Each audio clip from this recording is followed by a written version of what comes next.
William Howard Taft served as the 27th President of the United States and as the 10th Chief Justice of the United States, the only person to have held both offices. Taft was elected president in 1908, the chosen successor of Theodore Roosevelt, but was defeated for re-election by Woodrow Wilson in 1912 after Roosevelt split the Republican vote by running as a third-party candidate. In 1921, President Warren G. Harding appointed Taft to be Chief Justice, a position in which he served until a month before his death. Taft was born in Cincinnati in 1857. His father, Alphonso Taft, was a U.S. Attorney General and Secretary of War.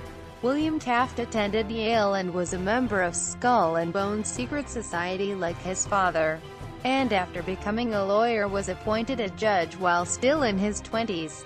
He continued a rapid rise, being named Solicitor General and as a judge of the Sixth Circuit Court of Appeals. In 1901, President William McKinley appointed Taft civilian governor of the Philippines. In 1904, Roosevelt made him Secretary of War, and he became Roosevelt's hand-picked successor. Despite his personal ambition to become Chief Justice, Taft declined repeated offers of appointment to the Supreme Court of the United States, believing his political work to be more important. With Roosevelt's help, Taft had little opposition for the Republican nomination for president in 1908, and easily defeated William Jennings Bryan for the presidency that November. In the White House, he focused on East Asia more than European affairs, and repeatedly intervened to prop up or remove Latin American governments. Taft sought reductions to trade tariffs, then a major source of governmental income, but the resulting bill was heavily influenced by special interests. His administration was filled with conflict between the conservative wing of the Republican Party, with which Taft often sympathized, and the progressive wing, toward which Roosevelt moved more and more. Controversies over conservation and over antitrust cases filed by the Taft administration served to further separate the two men. Roosevelt challenged Taft for renomination in 1912. Taft used his control of the party machinery to gain a bare majority of delegates, and Roosevelt bolted the party. The split left Taft with little chance of re-election. He took only Utah and Vermont in Wilson's victory.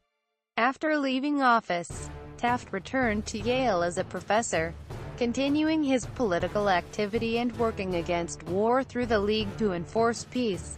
In 1921, President Harding appointed Taft as Chief Justice, an office he had long sought. Chief Justice Taft was a conservative on business issues, but under him, there were advances in individual rights. In poor health, he resigned in February 1930. After his death the next month, he was buried at Arlington National Cemetery, the first president and first Supreme Court justice to be interred there. Taft is generally listed near the middle in historians' rankings of U.S. presidents. Early life and education. William Howard Taft was born September 15, 1857 in Cincinnati, Ohio, to Alphonso Taft and Louise Torrey. William Taft was not seen as brilliant as a child, but was a hard worker.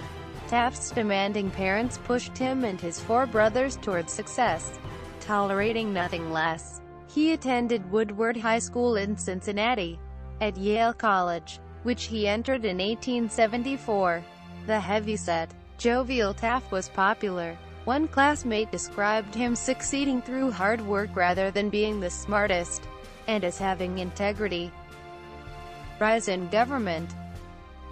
Ohio lawyer and judge. After admission to the Ohio bar, Taft devoted himself to his job at the commercial full-time. Halstead was willing to take him on permanently at an increase in salary if he would give up the law, but Taft declined. In October 1880, Taft was appointed assistant prosecutor for Hamilton County, where Cincinnati is located, and took office the following January. Taft served for a year as assistant prosecutor, trying his share of routine cases. In 1887, Taft, then aged 29, was appointed to a vacancy on the Superior Court of Cincinnati by Governor Joseph B. Foraker. The appointment was good for just over a year, after which he would have to face the voters, and in April 1888, he sought election for the first of 3 times in his lifetime, the other 2 being for the presidency. He was elected to a full 5-year term. Some 24 of Taft's opinions as state judge survive, the most significant being Moores & Co. v. Bricklayers Union No. 1. It is not clear when Taft met Helen Herron, often called Nellie, but it was no later than 1880, when she mentioned in her diary receiving an invitation to a party from him. By 1884, they were meeting regularly, and in 1885, after an initial rejection, she agreed to marry him. The wedding took place at the Herron home on June 19, 1886. William Taft remained devoted to his wife throughout their almost 44 years of marriage. Nellie Taft pushed her husband much as his parents had, and she could be very frank with her criticisms. Solicitor General. There was a seat vacant on the U.S. Supreme Court in 1889, and Governor Foraker suggested President Harrison appoint Taft to fill it. Taft was 32 and his professional goal was always a seat on the Supreme Court. He actively sought the appointment, writing to Foraker to urge the governor to press his case, while stating to others it was unlikely he would get it. Instead, in 1890, Harrison appointed him Solicitor General of the United States.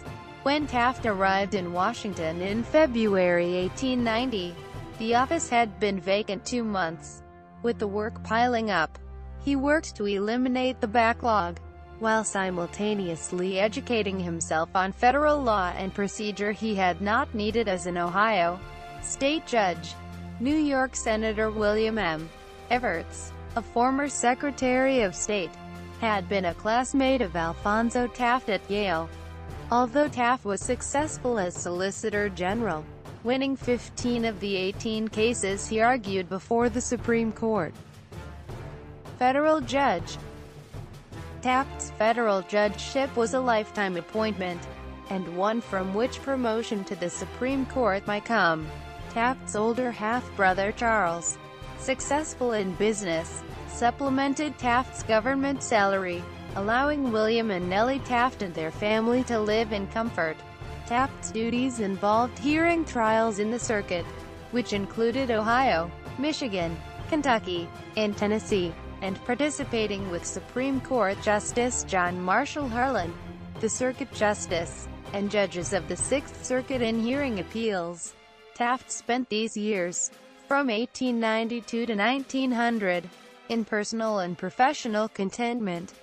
According to historian Lewis L. Gould, while Taft shared the fears about social unrest that dominated the middle classes during the 1890s, he was not as conservative as his critics believed. He supported the right of labor to organize and strike, and he ruled against employers in several negligence cases. Quote, in 1896, Taft became dean and professor of property at his alma mater, the Cincinnati Law School, a post that required him to prepare and give 2-hour-long lectures each week. Philippine years. In January 1900, Taft was called to Washington to meet with McKinley. Taft hoped a Supreme Court appointment was in the works, but instead McKinley wanted to place Taft on the commission to organize a civilian government in the Philippines. The appointment would require Taft's resignation from the bench. The president assured him that if he fulfilled this task, McKinley would appoint him to the next vacancy on the High Court. Taft accepted on condition he was made head of the commission, with responsibility for success or failure. McKinley agreed, and Taft sailed for the islands in April 1900. The American takeover meant the Philippine Revolution bled into the Philippine-American War, as Filipinos fought for their independence. But U.S. forces, led by military Governor General Arthur MacArthur, Jr. Taft sought to make the Filipinos partners in a venture that would lead to their self-government. He saw independence as something far off. Many Americans in the Philippines viewed the locals as racial inferiors. But Taft wrote soon before his arrival, "We propose to banish this idea from their minds." McKinley was assassinated in September 1901, and was succeeded by Theodore Roosevelt. Taft and Roosevelt had first become friends around 1890 while Taft was Solicitor General and Roosevelt a member of the Civil Service Commission. Taft had, after McKinley's election, urged the appointment of Roosevelt as Assistant Secretary of the Navy, and watched as Roosevelt became a war hero, Governor of New York, and Vice President of the United States. They met again when Taft went to Washington in January 1902 to recuperate after 2 operations caused by an infection. In late 1902, Taft had heard from Roosevelt that a seat on the Supreme Court would soon fall vacant on the resignation of Justice George Shiras, and Roosevelt desired that Taft fill it. Although this was Taft's professional goal, he refused as he felt his work as governor was not yet done. Secretary of War. When Taft took office as Secretary of War in January 1904, he was not called upon to spend much time administering the army, which the president was content to do himself. Roosevelt wanted Taft as a troubleshooter in difficult situations, as a legal advisor, and to be able to give campaign speeches as he sought election in his own right. Taft strongly defended Roosevelt's record in his addresses, and wrote of the president's successful but strenuous efforts to gain election. "I would not run for president if you guaranteed the office. It is awful to be afraid of one's shadow." Quote, between 1905 and 1907, Taft came to terms with the likelihood he would be the next Republican nominee for president, though he did not plan to actively campaign for it. When Justice Henry B. Brown resigned in 1905, Taft would not accept the seat although Roosevelt offered it, a position Taft held to when another seat opened in 1906. Alternatively, Taft wanted to be Chief Justice, and kept a close eye on the health of the aging incumbent, Melville Fuller, who turned 75 in 1908. Taft believed Fuller likely to live many years. Roosevelt had indicated he was likely to appoint Taft if the opportunity came to fill the court's center seat, but some considered Attorney General Philander Knox a better candidate. In any event, Fuller remained Chief Justice throughout Roosevelt's presidency. Through the 1903 separation of Panama from Colombia and the Habana-Varilla Treaty, the United States had secured rights to build a canal in the Isthmus of Panama. Legislation authorizing construction did not specify which government department would be responsible, and Roosevelt designated the Department of War. Taft journeyed to Panama in 1904, viewing the canal site and meeting with Panamanian officials. The Isthmian Canal Commission had trouble keeping a chief engineer, and when in February 1907 John D. Stevens submitted his resignation, Taft recommended an Army engineer, George W. Goethals. Under Goethals, the project moved ahead smoothly. Another colony lost by Spain in 1898 was Cuba, but his freedom for Cuba had been a major purpose of the war. It was not annexed by the U.S., but was, after a period of occupation, given independence in 1902.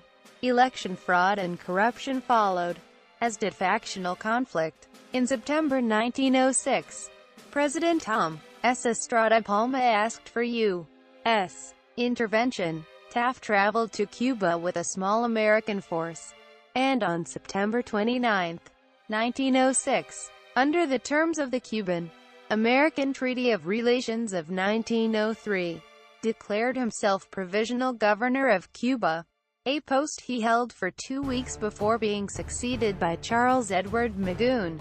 In his time in Cuba, Taft worked to persuade Cubans that the intended stability, not occupation.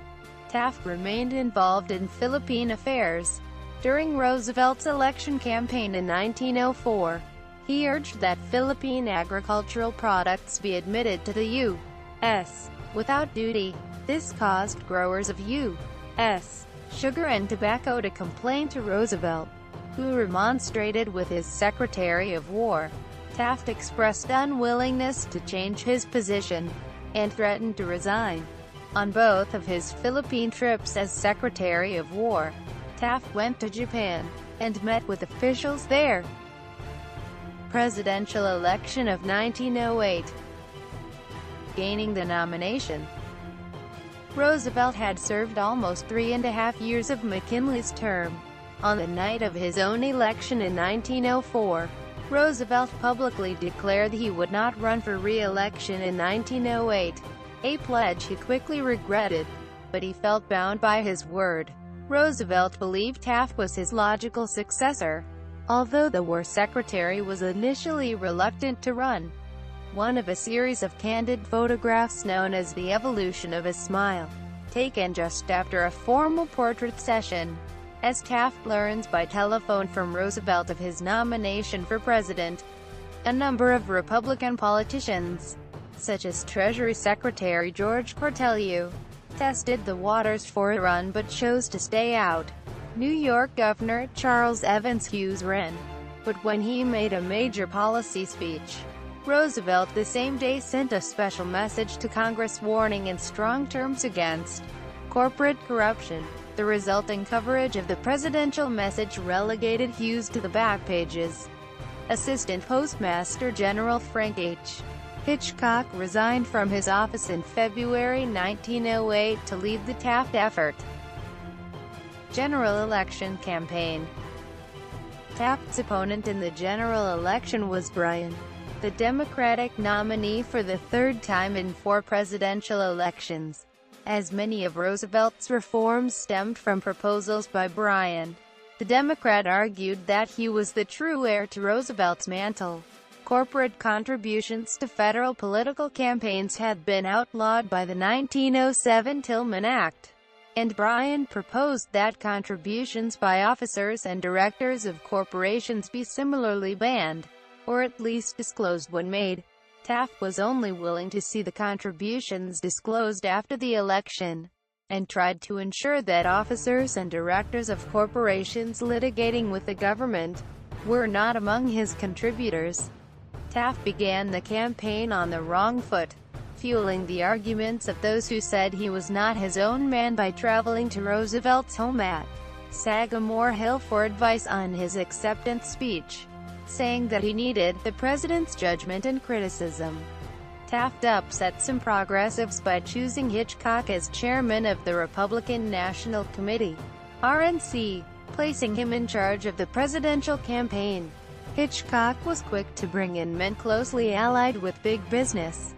Roosevelt, frustrated by his own relative inaction, showered Taft with advice, fearing that the electorate would not appreciate Taft's qualities, and that Bryan would win. Roosevelt's supporters spread rumors that the president was in effect running Taft's campaign. This annoyed Nellie Taft, who never trusted the Roosevelts. Bryan urged a system of bank guarantees, so that depositors could be repaid if banks failed, but Taft opposed this, offering a postal savings system instead. In the end, Taft won by a comfortable margin. Taft defeated Bryan by 321 electoral votes to 162. However, he garnered just 51.6% of the popular vote. Presidency. Inauguration and appointments.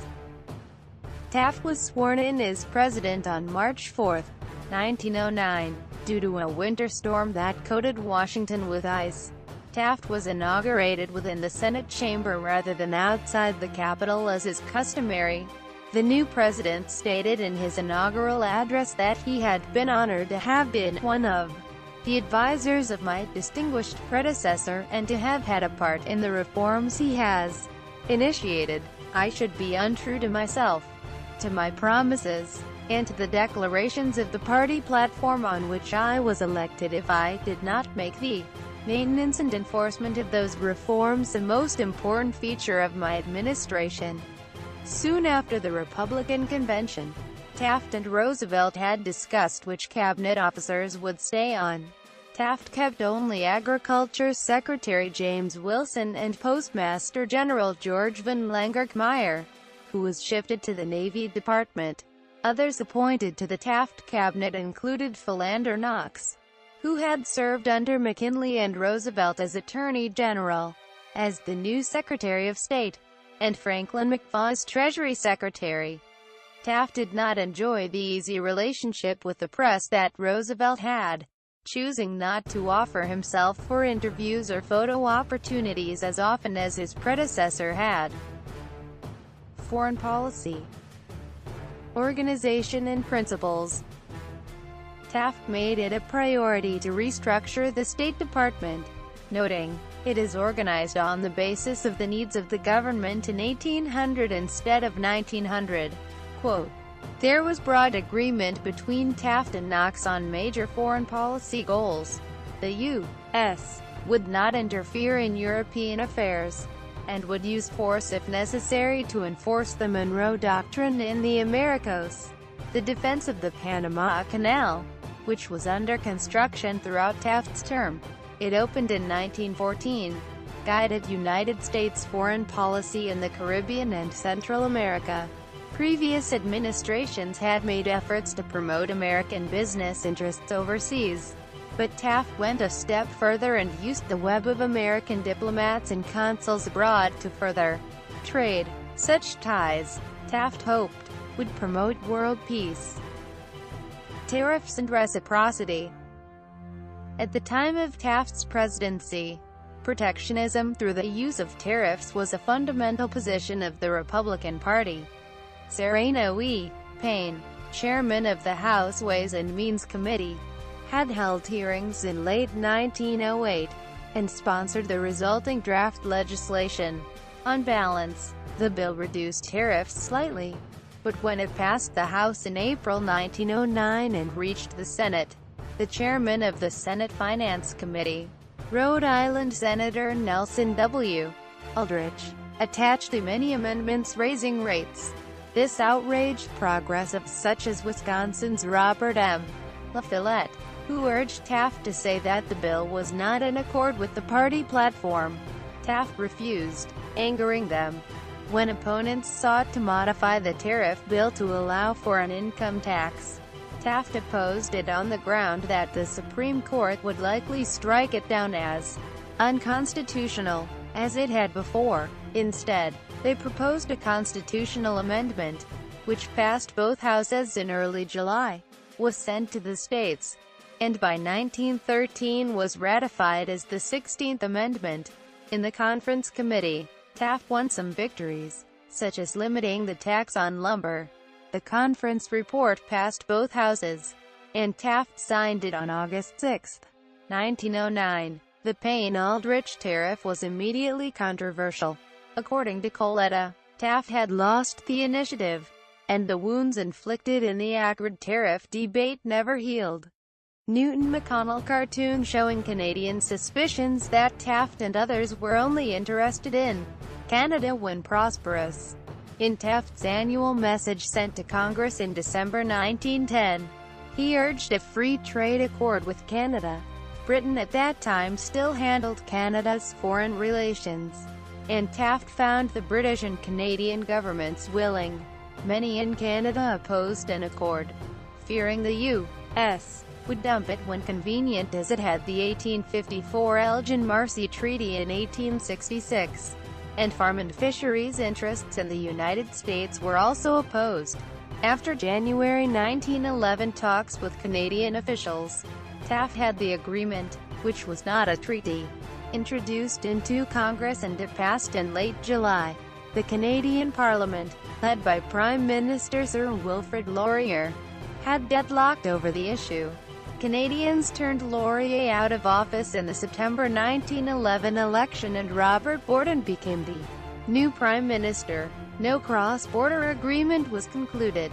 and the debate deepened divisions in the Republican Party. Latin America. Taft and his Secretary of State, Philander Knox, instituted a policy of dollar diplomacy towards Latin America, believing U.S. investment would benefit all involved, while diminishing European influence in regions where the Monroe Doctrine applied. The policy was unpopular among Latin American states that did not wish to become financial protectorates of the United States, as well as in the U.S. Senate, many of whose members believed the U.S. should not interfere abroad. When Taft entered office, Mexico was increasingly restless under the grip of longtime dictator Porfirio Diaz. Many Mexicans backed his opponent, Francisco Madero. Nicaragua's president, José Santos Zelaya, wanted to revoke commercial concessions granted to American companies. Treaties among Panama, Colombia, and the United States to resolve disputes arising from the Panamanian Revolution of 1903 had been signed by the lame duck Roosevelt administration in early 1909, and were approved by the Senate and also ratified by Panama. Colombia, however, declined to ratify the treaties, and after the 1912 elections, Knox offered $10 million to the Colombians, later raised to $25 million. The Colombians felt the amount inadequate, and requested arbitration. The matter was not settled under the Taft administration. East Asia. Due to his years in the Philippines, Taft was keenly interested as president in East Asian affairs. In 1898, an American company had gained a concession for a railroad between Hangzhou and Sichuan, but the Chinese revoked the agreement in 1904 after the company, which was indemnified for the revocation, breached the agreement by selling a majority stake outside the United States. The Chinese imperial government got the money for the indemnity from the British Hong Kong government, on condition British subjects would be favored if foreign capital was needed to build the railroad line, and in 1909, a British-led consortium began negotiations. After the revolution broke out, the revolt's leaders chose Sun Yat-sen as provisional president of what became the Republic of China, overthrowing the Manchu dynasty. Taft was reluctant to recognize the new government, although American public opinion was in favor of it. The U.S. House of Representatives in February 1912 passed a resolution supporting a Chinese republic, but Taft and Knox felt recognition should come as a concerted action by Western powers. Taft, in his final annual message to Congress in December 1912, indicated that he was moving towards recognition once the republic was fully established, but by then he had been defeated for re-election and he did not follow through. Taft continued the policy against immigration from China and Japan as under Roosevelt. A revised Treaty of Friendship and Navigation entered into by the U.S. and Japan in 1911 granted broad reciprocal rights to Japanese people in America and Americans in Japan, but were premised on the continuation of the Gentlemen's Agreement. There was objection on the West Coast when the treaty was submitted to the Senate, but Taft informed politicians that there was no change in immigration policy. Europe. Taft was opposed to the traditional practice of rewarding wealthy supporters with key ambassadorial posts, preferring that diplomats not live in a lavish lifestyle and selecting men who, as Taft put it, would recognize an American when they saw one. High on his list for dismissal was the ambassador to France, Henry White, whom Taft knew and disliked from his visits to Europe.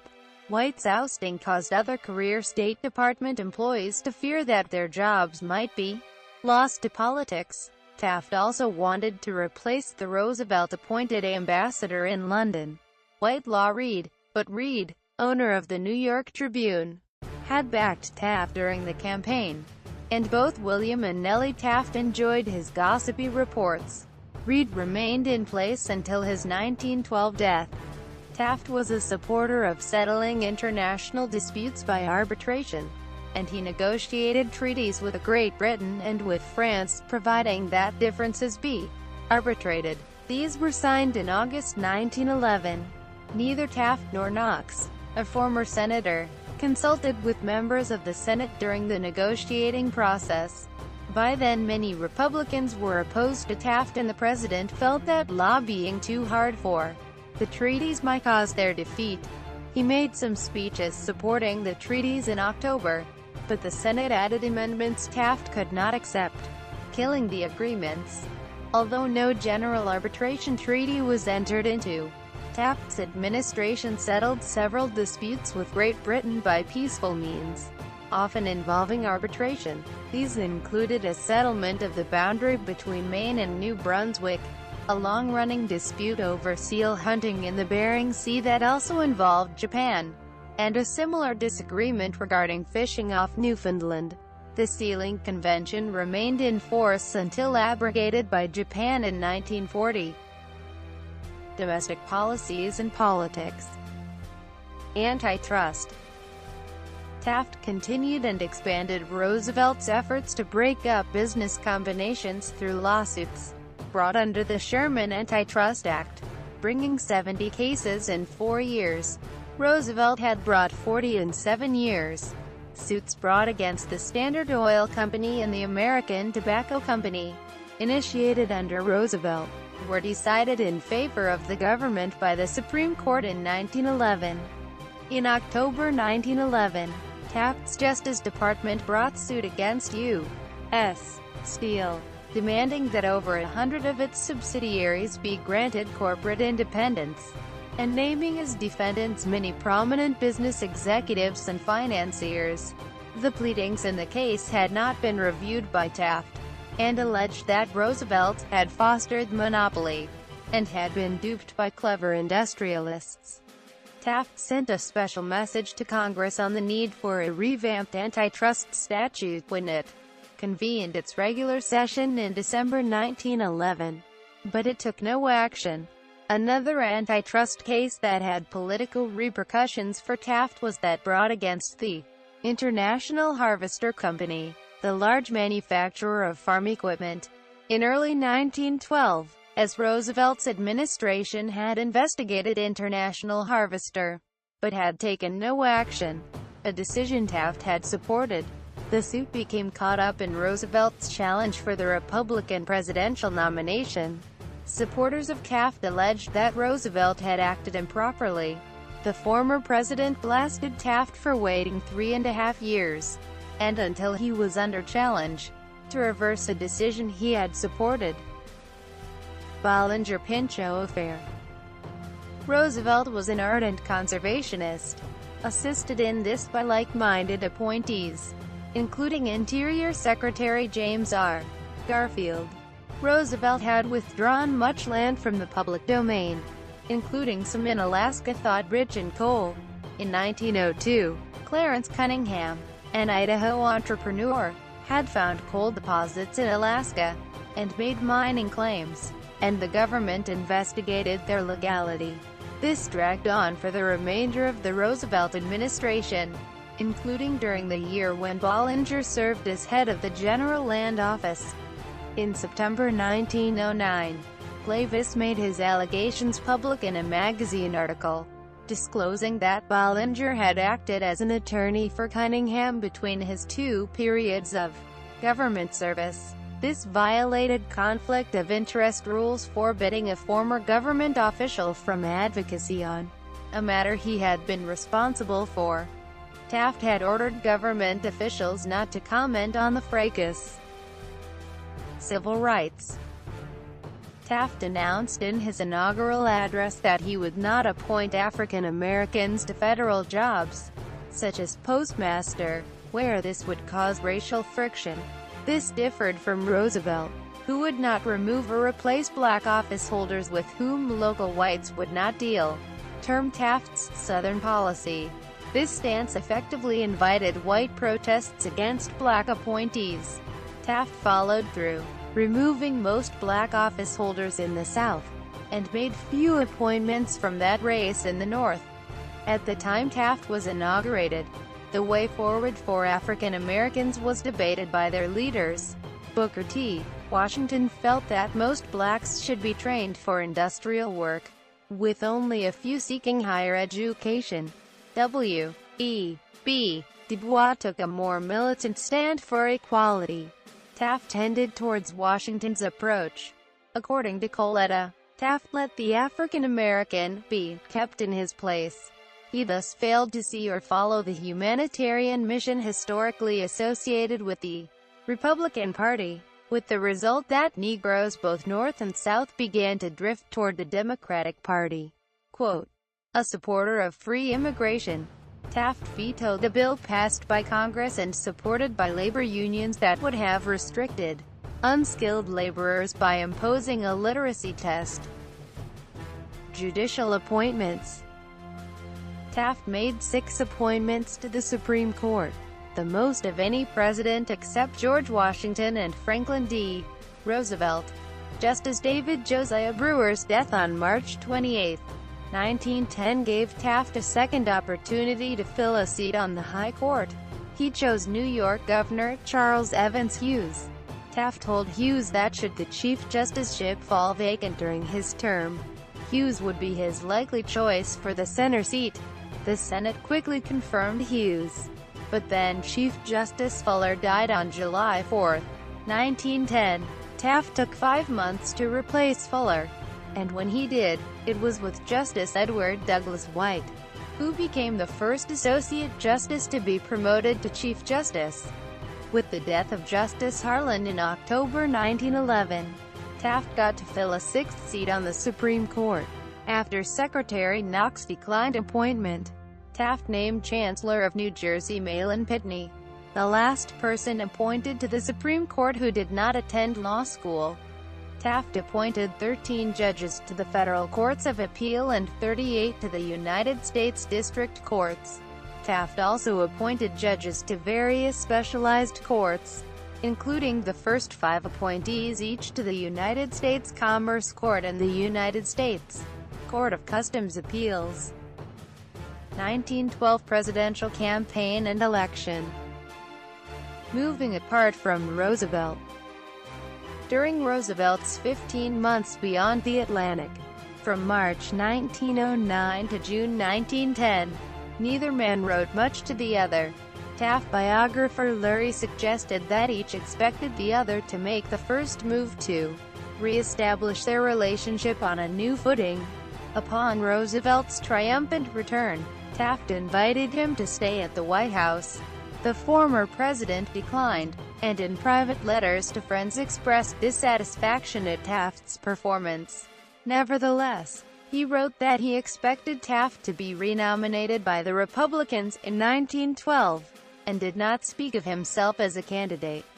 Taft and Roosevelt met twice in 1910. The meetings, though outwardly cordial, did not display their former closeness.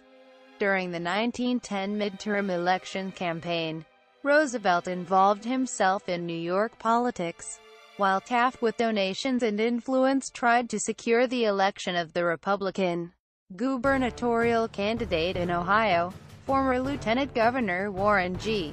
Harding. The Republicans suffered losses in the 1910 elections as the Democrats took control of the House and slashed the Republican majority in the Senate. In New Jersey, Democrat Woodrow Wilson was elected governor, and Harding lost his race in Ohio.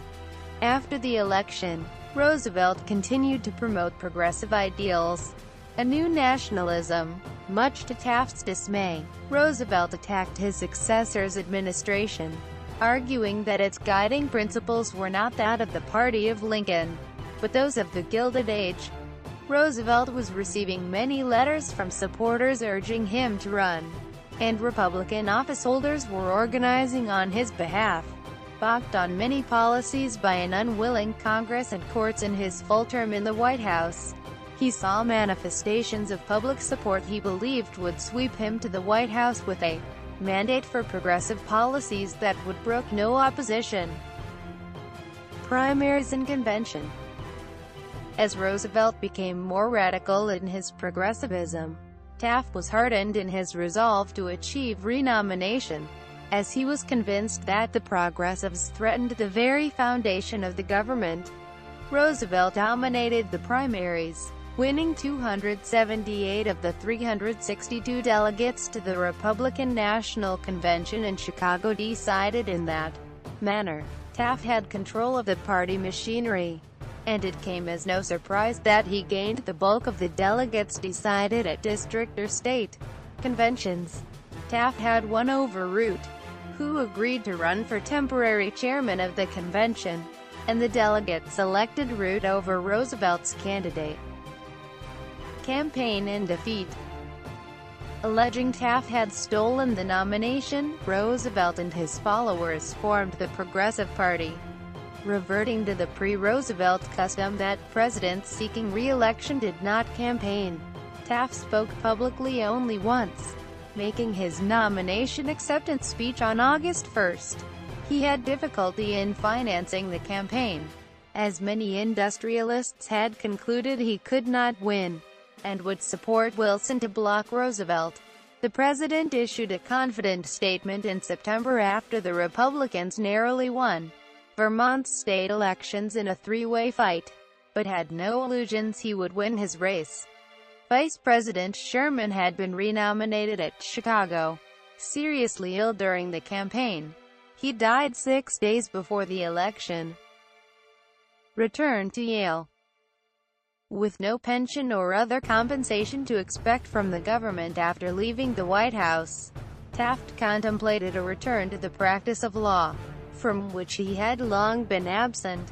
Given that Taft had appointed many federal judges, including a majority of the Supreme Court, this would raise questions of conflict of interest at every federal court appearance, and he was saved from this by an offer for him to become Kent Professor of Law and Legal History at Yale Law School. He accepted, and after a month's vacation in Georgia, arrived in New Haven on April 1, 1913 to a rapturous reception, as it was too late in the semester for him to give an academic course. He instead prepared 8 lectures on questions of modern government, which he delivered in May. Taft left with President Warren G. Harding and Robert Lincoln at the dedication of the Lincoln Memorial, May 30, 1922. Taft had been made president of the Lincoln Memorial Commission while still in office, when Democrats proposed removing him for one of their party. He quipped that unlike losing the presidency, such a removal would hurt. The architect, Henry Bacon, wanted to use Colorado Yule marble, while Southern Democrats urged using Georgia marble. Taft lobbied for the Western stone, and the matter was submitted to the Commission of Fine Arts, which supported Taft and Bacon. The project went forward. Taft would dedicate the Lincoln Memorial as Chief Justice in 1922. Taft maintained a cordial relationship with Wilson. The former president privately criticized his successor on a number of issues, but made his views known publicly only on Philippine policy. Taft was appalled when, after Justice Lamar's death in January 1916, Wilson nominated Brandeis, whom the former president had never forgiven for his role in the Bollinger-Pinchot affair. When hearings led to nothing discreditable about Brandeis, Taft intervened with a letter signed by himself and other former ABA presidents, stating that Brandeis was not fit to serve on the Supreme Court. Nevertheless, the Democratic-controlled Senate confirmed Brandeis as president of the League to Enforce Peace. Taft hoped to prevent war through an international association of nations. With World War I raging in Europe, Taft sent Wilson a note of support for his foreign policy in 1915. When Wilson asked Congress to declare war on Germany in April 1917, Taft was an enthusiastic supporter. Taft was chairman of the American Red Cross Executive Committee, occupying much of the former president's time. When Wilson proposed establishment of a League of Nations, with the League's charter part of the Treaty of Versailles, Taft expressed public support. He was out of step with his party, whose senators were not inclined to ratify the treaty.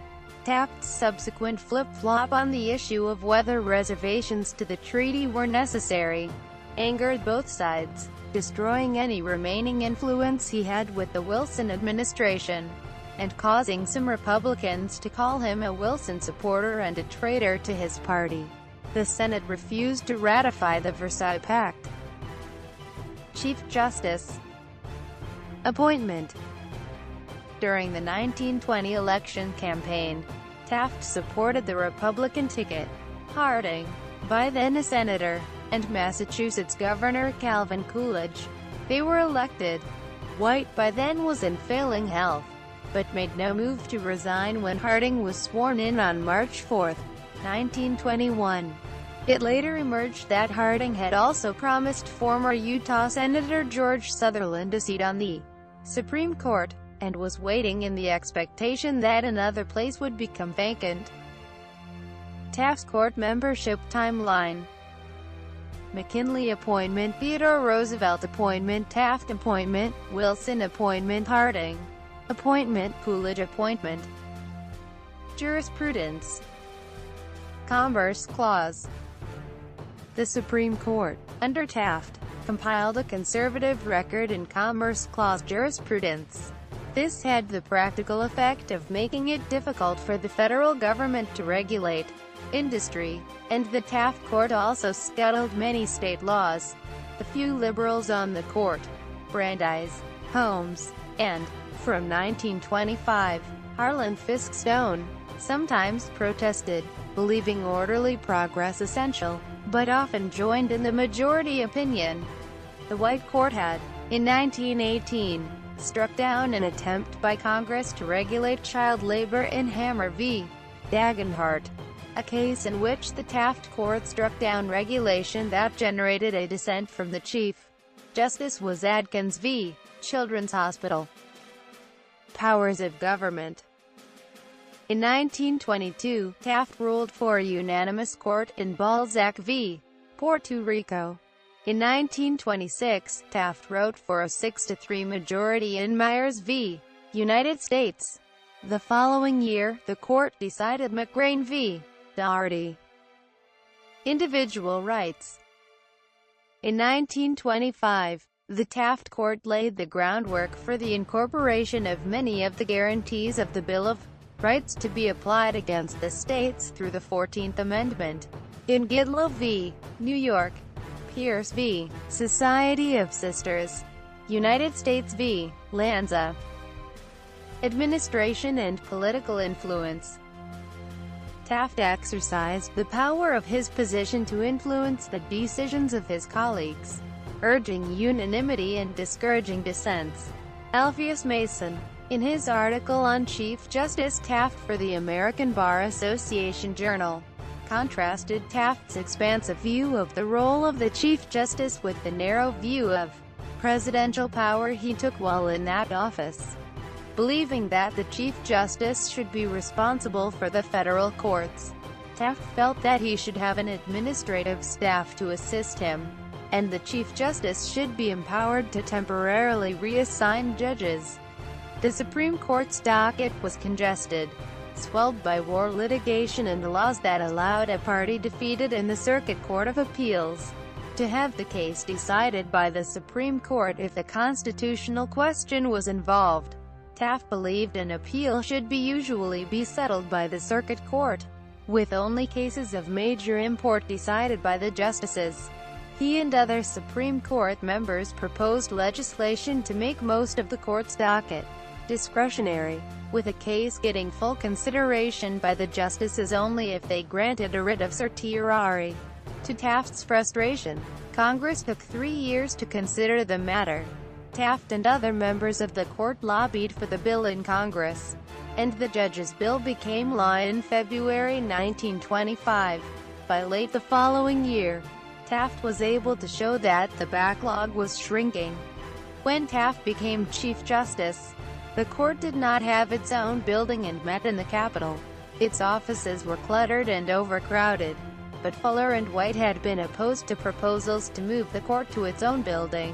In 1925, Taft began a fight to get the court a building, and 2 years later Congress appropriated money to purchase the land on the south side of the Capitol. Cass Gilbert had prepared plans for the building, and was hired by the government as architect. Taft had hoped to live to see the court move into the new building, but it did not do so until 1935, after Taft's death. Declining health and death. Taft is remembered as the heaviest president. He was 5 feet 11 inches tall and his weight peaked at 340 pounds toward the end of his presidency. At Hoover's inauguration on March 4, 1929, Taft recited part of the oath incorrectly, later writing, "My memory is not always accurate, and one sometimes becomes a little uncertain," misquoting again in that letter, differently. Taft insisted on going to Cincinnati to attend the funeral of his brother Charles, who died on December 31, 1929. The strain did not improve his own health. When the court reconvened on January 6, 1930, Taft had not returned to Washington, and 2 opinions were delivered by Vandivander that Taft had drafted but had been unable to complete because of his illness. Taft went to Asheville, North Carolina for a rest, but by the end of January, he could barely speak and was suffering from hallucinations. 3 days following his death, on March 11, he became the first president and first member of the Supreme Court to be buried at Arlington National Cemetery. Legacy and historical view. Lurie argued that Taft did not receive the public credit for his policies that he should have. Few trusts had been broken up under Roosevelt. Although the lawsuits received much publicity, Taft, more quietly than his predecessor, filed many more cases than did Roosevelt, and rejected his predecessor's contention that there was such a thing as a good trust. This lack of flair marred Taft's presidency. According to Lurie, Taft was boring, honest, likable, but boring. Mason called Taft's years in the White House undistinguished. Inevitably linked with Roosevelt, Taft generally falls in the shadow of the flamboyant Rough Rider, who chose him to be president, and who took it away. Taft was convinced he would be vindicated by history. After he left office, he was estimated to be about in the middle of U.S. presidents by greatness, and subsequent rankings by historians have by and large sustained that verdict. Coletta noted that this places Taft in good company with James Madison, John Quincy Adams and McKinley. Taft has been rated among the greatest of the Chief Justices. The house in Cincinnati where Taft was born and lived as a boy is now the William Howard Taft National Historic Site, while the fabled cherry trees in Washington represent a suitable monument for Nellie Taft. There is no memorial to her husband, except perhaps the magnificent home for his court, one for which he eagerly planned. But he died even before ground was broken for the structure, as he reacted to his overwhelming defeat for re-election in 1912. Taft had written that, "I must wait for years if I would be vindicated by the people. I am content to wait." Perhaps he has waited long enough. Media.